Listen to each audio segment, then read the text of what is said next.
Para comenzar, vamos a definir lo que es la psicosemiología. La psicosemiología es una rama de la psicología y psiquiatría que tiene como objetivo identificar los signos y síntomas de un paciente por medio de la observación, exploración y el interrogatorio con el fin de establecer un diagnóstico o trastorno psicológico, formular un tratamiento y emitir un pronóstico. A continuación, veremos una representación de una consulta con una paciente con psicosis, de acuerdo a lo visto en la aplicación MHGAP, y con ello los aspectos que tenemos que tener en cuenta a la hora de realizar una correcta evaluación psicosemiológica. Acá le traigo a su paciente, doctora. Muchas gracias. Buenos días. ¿Cuál es tu nombre? ¿Qué edad tenés? 20. Bien. Lo primero que tenemos que tener en cuenta a la hora de evaluar un paciente es el aspecto y la actitud del mismo. Observamos la apariencia general, cómo entra a la consulta. Vemos el sexo, la edad, la higiene, cómo está vestido, el estado nutricional y el contacto ocular. ¿Cuál es tu nombre? ¿Te acordás? Romina. ¿Y tu apellido?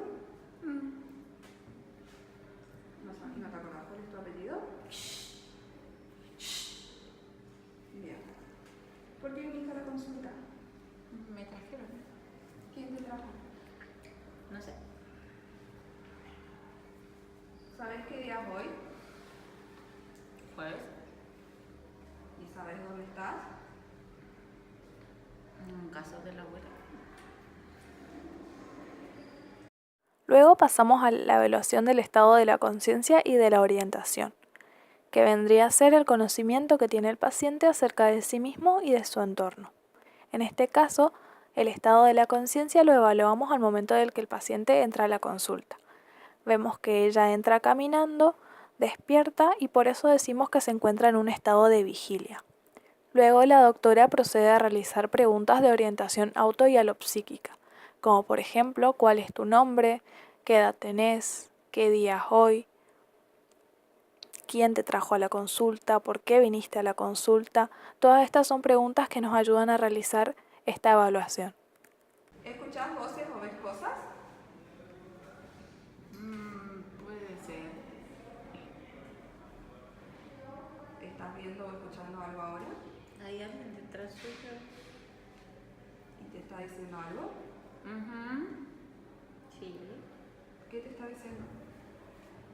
Que no le haga caso. En la sensopercepción podemos tener alteraciones cuantitativas y cualitativas. Las alteraciones cuantitativas nos hablan de que puede haber un aumento, una disminución o una ausencia total de la percepción de los estímulos. En cambio, las alteraciones cualitativas pueden ser, por ejemplo, ilusiones, alucinaciones, pseudoalucinaciones o alucinosis. En el caso de nuestros pacientes, ella tenía alucinaciones auditivas y visuales complejas. Ella escuchaba y veía a alguien. En el caso de la evaluación psicosemiológica de la sensopercepción, debemos preguntar directamente al paciente si ve u oye cosas que no están ahí para saber si está sufriendo de algún tipo de alucinación. Bien, ¿desde cuándo te ocurre esto? ¿Desde cuándo lo escuchás y lo ves? Desde que soy chica. ¿Te acordás más o menos a qué edad? No. ¿Es una sola persona o cuántas personas son? Más. Procedemos a evaluar la atención del paciente y lo hacemos en base a la entrevista. Vemos que la paciente mantiene el hilo de la conversación hasta cierto punto, pero luego parece distraer o desviar su atención e incluso deja de hacer contacto visual con el médico. En este caso, estamos en presencia de una alteración cuantitativa de la atención llamada paraprosexia, que se caracteriza por el aumento de la atención espontánea y una disminución de la atención voluntaria. ¿Y qué te dicen? Que golpea a la gente. ¿Y alguna vez le hiciste caso? Sí.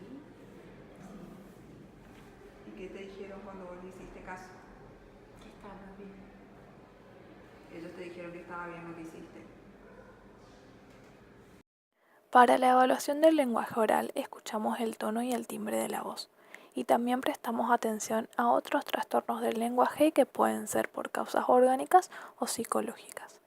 Nuestra paciente presenta una distonía debido a que tiene una disminución en el tono y el timbre de la voz. También podemos ver que presenta ecolalia, ya que repite a manera de eco algunas palabras. Y soliloquio, ya que murmura constantemente o parece que está hablando sola.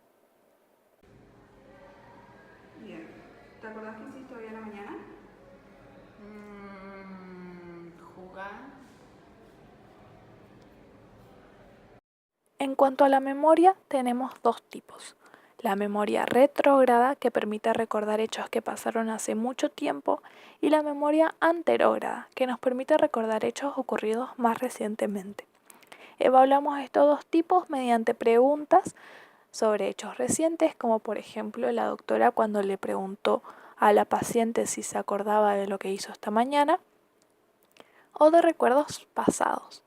En este caso podemos decir que la paciente tiene la memoria conservada, debido a que respondió adecuadamente las preguntas que le hizo la doctora. ¿Con qué jugaste? Con mi mejor amigo. ¿Tu mejor amigo es el que estás viendo ahora?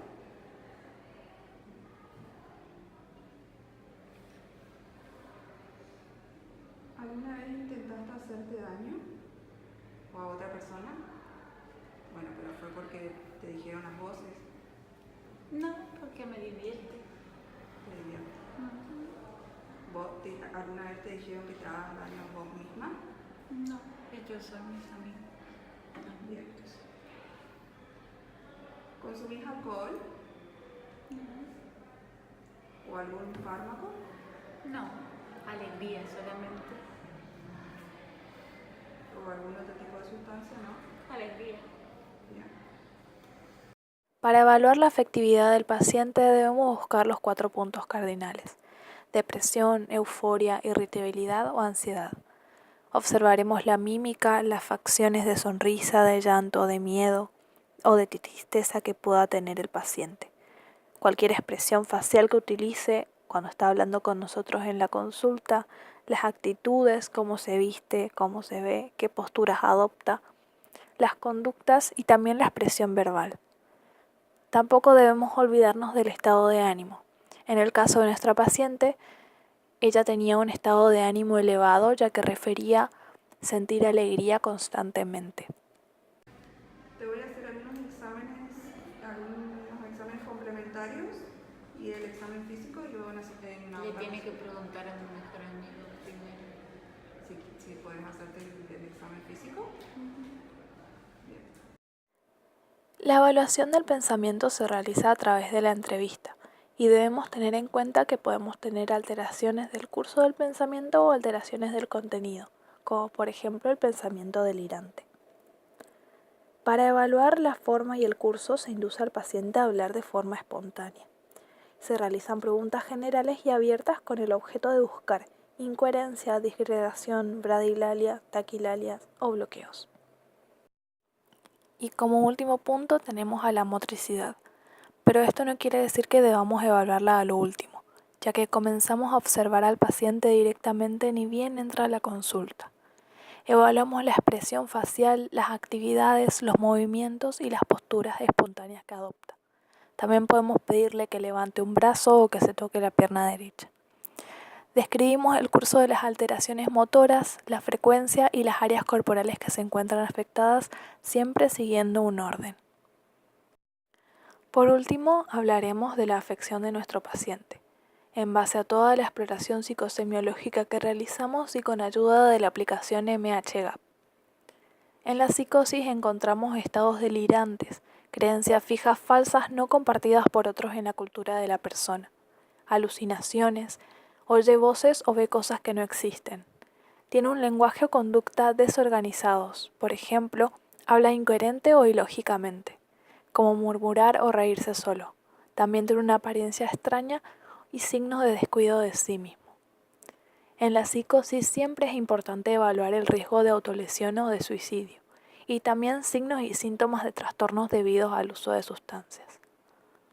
Muchas gracias.